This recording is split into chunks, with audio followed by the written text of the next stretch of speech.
आते हैं, स्टार्ट करते हैं। तो दोस्तों आज हम बेसिकली डिस्कस करेंगे कि कैसे हम ट्रैक कर सकते हैं अपने बिजनेस को, कैसे हम देख सकते हैं कि हम क्या वाकई सही डायरेक्शन में चल रहे हैं, हम क्या वाकई एक ग्रोइंग डायरेक्शन में चल रहे हैं। बहुत बार हमारे माइंड में एक क्वेश्चन आता है, मेरे भी माइंड में कभी आया और आप लोगों के माइंड में भी आया। कुछ लोगों से भी मेरे को ये क्वेश्चन सुनने को मिला कि सर हम कैसे अपने बिजनेस को ट्रैक करें, कैसे हमें मालूम हो कि हम सही डायरेक्शन में जा रहे हैं कि नहीं जा रहे हैं। ठीक है, कि क्या ऐसा पैमाना है जिससे हम देख पाए कि हम वाकई एक कंसिस्टेंट ग्रोथ हमें आएगी। दोस्तों आज आप कितने रुपए के पे आउट पे है वो मैटर नहीं करता, मैटर करता आप कितने रुपए के पे आउट पे जाने चाहते हैं, कितना अर्निंग मोदी केयर से करना चाहते हैं। क्योंकि ये एक नेटवर्क मार्केटिंग एक ऐसा प्लेटफॉर्म है जहां सबकी स्टार्टिंग जीरो से ही होती है दोस्तों। चाहे कितना बड़ा लीडर क्यों ना हो, कितनी अच्छी कम्युनिकेशन स्किल्स क्यों ना हो, या किस बैकग्राउंड से बिलोंग करता हो, वो नेटवर्क मार्केटिंग में आएगा तो जीरो से उसको स्टार्ट करना पड़ेगा। फिर भी हम देखते हैं कुछ लोग एक ही टाइम पे स्टार्ट करते हैं, कुछ लोग एक साल के बाद बहुत आगे बढ़ जाते हैं, तो कई लोगों एक साल के बाद भी स्ट्रगल करते हैं। ऐसा क्यों होता है? देखो दोस्तों, सिंपल सा फंडा, किसी भी बिजनेस को, किसी भी काम को अगर हम शिद्दत से नहीं करेंगे, किसी भी काम को हम मतलब उसको बिजनेस की तरह से नहीं करेंगे तो वो उतने रिजल्ट नहीं देगा। हाँ, ये बात सच है कि इस बिजनेस में 80% लोग जो स्टार्टिंग में आते हैं वो कहीं ना कहीं किसी से इंस्पायर होके, किसी से मोटिवेट होके, किसी के एंड रिजल्ट को देखे। जब सेमिनार होता है तो कोई इंसान बोलता है मैं 30,000 रुपए कमा रहा हूँ, कोई 50, कोई 1 लाख, कोई 3 लाख, कोई 5 लाख, तो उनसे मोटिवेट होके हम इस बिजनेस में एंटर कर जाते हैं। सोचते हैं कि शायद से हमें भी तुक्का लग जाएगा। बट दोस्तों जो सक्सेस है इस बिजनेस में वो तुक्का नहीं है, वो कोई चांस नहीं है, वो आपकी चॉइस से आने वाली है। अगर आज आप रेडी हैं उसको चॉइस से लेने के लिए तो आप डेफिनेटली वहां तक पहुंच सकते हैं।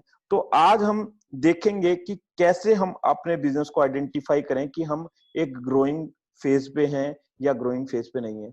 तो दोस्तों ये एक सेल्फ एनालिसिस के पॉइंट्स हैं, सेल्फ एनालिसिस के पैरामीटर हैं, जिससे हम अपने बिजनेस को खुद देख सकते हैं कि हम ग्रो कर रहे हैं या हम ग्रो नहीं कर रहे हैं दोस्तों।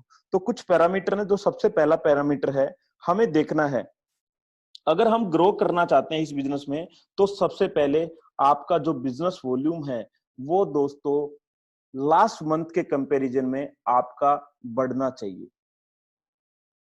मैं अगेन बोलने जा रहा हूं, जो बिजनेस वॉल्यूम हमने लास्ट महीने किया था, लास्ट महीने हो सकता आपने 5,000 बिजनेस वॉल्यूम किया है, लास्ट महीने हो सकता आपने 20,000 बिजनेस वॉल्यूम किया है, हो सकता है आपने 50,000 बिजनेस वॉल्यूम किया है, या हो सकता है आपने 1 लाख बिजनेस वॉल्यूम किया है, या हो सकता है आपने 5 लाख बिजनेस वॉल्यूम किया है। तो सबसे पहला हम आगे बढ़ रहे हैं, ये स्पष्ट जब होगा जब हमारा लास्ट मंथ के कंपैरिजन में बीवी अप हो जाएगा। कितना बीवी अप होना चाहिए दोस्तों?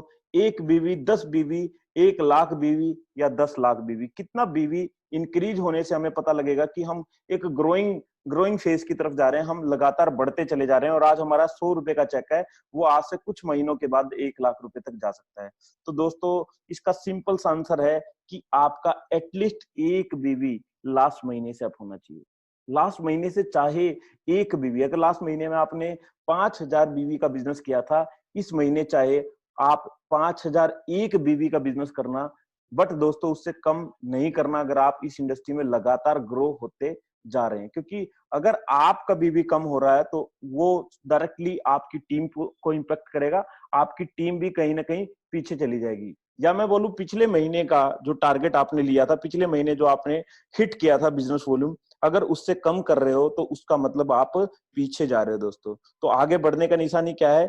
1 बीवी ज्यादा, 1 बीवी जस ज्यादा। किसी ने 1 लाख बीवी का बिजनेस किया था तो मैं उसको सिर्फ बोलता हूं आपका टारगेट सिर्फ 1 लाख 1 बीवी को हिट करना है इस महीने। इस चीज पे ये पॉइंट, छोटे छोटे पॉइंट्स मैं आज बता रहा हूँ, बहुत बेसिक पॉइंट है, बट इनके रिजल्ट बहुत जबरदस्त आते हैं। जब ऐसा आप इंप्लीमेंट करना स्टार्ट करेंगे तो आपकी ग्रोथ में एक ड्रास्टिक चेंज, एक ड्रास्टिक ग्रोथ आप लोग देख सकते हैं। तो पहला पैरामीटर क्या है दोस्तों?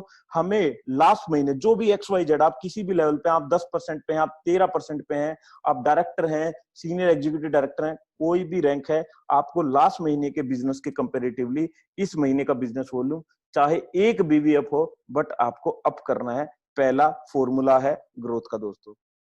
दूसरा, हर महीने एटलीस्ट एक लॉयल्टी, हर महीने आपकी लॉयल्टी ऐड होनी चाहिए। लॉयल्टी 1000 नहीं, 100 नहीं, 10 नहीं, सिर्फ बोला जाता है कि एक लॉयल्टी ऐड करते चले जाओ। अगर आपको लगातार आगे बढ़ना है, आप वाकई 1 साल के अंदर एक अच्छी इनकम पे जाना चाहते हैं, तो सिर्फ बोला जा रहा है, कोई बहुत बड़ा चेंज नहीं बोला जा रहा कि आप 10 लोगों को ज्वाइन कराओ, 20 लोगों को ज्वाइन कराओ।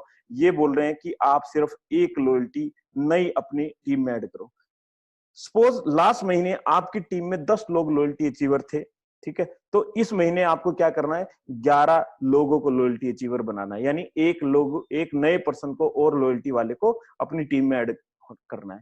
हो सकता है जितने लॉयल्टी अचीवर पहले थे उनमें से एक दो नहीं कर रहा लॉयल्टी, तो आपको उसको उसके कंपेरेटिवली भी कुछ और ऐड करना है। साथ में आपका टोटल जो है वो 11 होना चाहिए, यानी 10 पिछले महीने था, शायद से उसमें से एक बंदा लॉयल्टी नहीं कर रहा, तो आपको 2 लोग, यानी कि पिछले महीने से एक ज्यादा करना है, बट हमें एक लॉयल्टी अचीवर ज्यादा हमारी टीम में करना है। दोस्तों, इससे ज्यादा करोगे तो बहुत बढ़िया है, बट ये रूल सक्सेस का बोलता है कि आपको एटलीस्ट एक लॉयल्टी नई ऐड हर महीने अपने ग्रुप में करनी है, पिछले महीने के कंपेरेटिवली एक लॉयल्टी ज्यादा।